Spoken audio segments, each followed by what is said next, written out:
Mga idol, pakinggan ninyo ang mangyayari sa mundo natin. Mayroon pong pinakamahalaga sa lahat na posibleng mawawala. Mga idol, pakinggan ninyo para mapaghandaan natin patungkol ito sa krisis, kaibigan.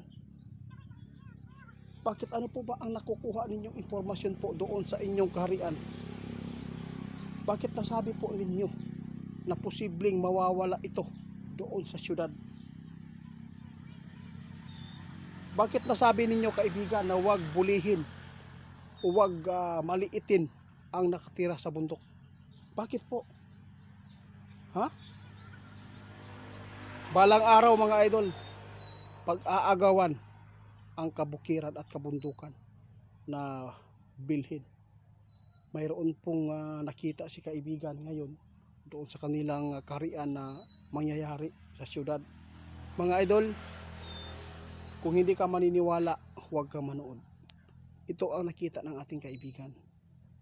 Posibleng mawalan ng pagkain sa syudad, mawalan po ng tubig, mawalan po ng source ng kuryente, wifi, internet connection, mga idol. Yun po ngayon, ha?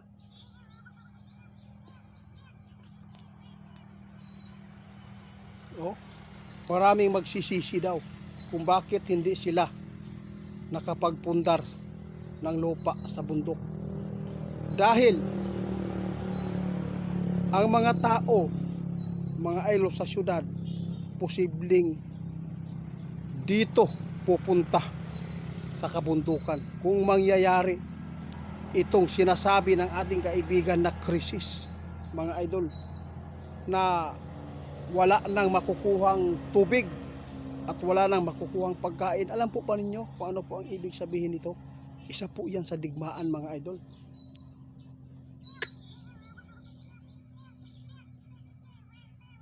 Tama ka. Kung mayroon mang tubig, hindi na safety inumin. Posible na itong makapagbigay po ng sakit, virus, at posibleng makapagbigay po ng hindi maganda sa ating buhay, patay. Tama ka. Sa ngayon, hindi pa worse ito dahil hindi pa nangyayari, mga idol. Pero tandaan ninyo, sinabi na ng ating kaibigan, talagang mangyayari talaga ito. Kaya ipinapahanda ang taga-bukid na maggawa tayo ng sarili po nating tubig, mga idol. Tulad po ng deep well na makukuha sa ilalim po ng lupa. Mga idol, ito po ang nakakakilabot na mga impormasyon ngayon na talagang unti-unti nang matutupad ang mga kababalaghan ngayon na ipaparanas po sa tao. Marami nagsasabi, bakit ko daw naiintindihan ang salita ng kaibigan? Alam po niyo, mga idol, kapag binasbasan ka at itong maririnig mo ang kanilang boses, bigla na lang po yan pumasok sa isipan mo na ito po ang kanilang ipinapaabot. Kaya agad-agad po natin na iintindihan. Mga idol, kung mayroon kang bundok, kung mayroon kang lupa sa bukid, huwag mong ibinta dahil palala na ng palala ang sitwasyon. Mga idol, tandaan ninyo, marami na pong nangyayaring digmaan sa ibang bansa. Saan po sila pumupunta? Sa disyerto. Pumunta sila doon sa mga walang mga kabahayan. Doon sila nagtatago. Ito po ang mangyayari sa susunod. Kahit sabihin, kahit ibas mo man kami dito, mga idol, talagang mangyayari talaga ito. Na ang kabundukan at kabukiran at dito sa area namin, basta lahat po ng lugar na mayroon pong mga kabundukan na mga magagandang lupa, doon po ninyo malalaman na yung mga sinasabi ng ating kaibigan na talagang mangyayari, na yung nangyayari nga doon sa ibang bansa. Doon sila pumupunta sa walang mga tao, walang mga kaguluhan, tulad po ng sinasabi kong disyerto. Doon sila sa kabundukan. Totoo yan, mga idol. Oo, hindi pa natin naranasan ngayon dahil ang mga tao sobrang pangyaman Sobrang free. Kung ano po ang ginagawa, pwede. Kahit ano pong mga kasalanan na gagawin, material na bagay, pwede. Dahil hindi pa nangyari. Pero kung maniningil na ang panahon, kalikasan, at itong nakasulot sa Biblia mga idol na darating ang panahon na mag-aaway ang bawat bansa, no? Bawat relihiyon.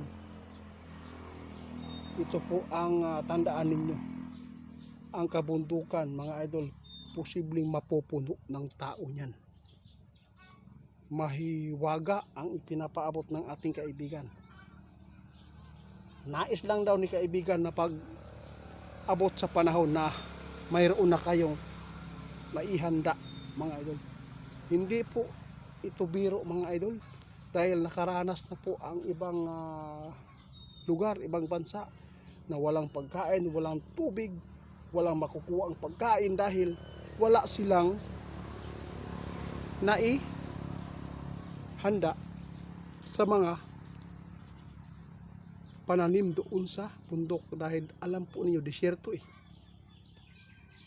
kawawa mga idol. Kaya tandaan natin, ayaw po ng ating kaibigan mapapahamak tayo.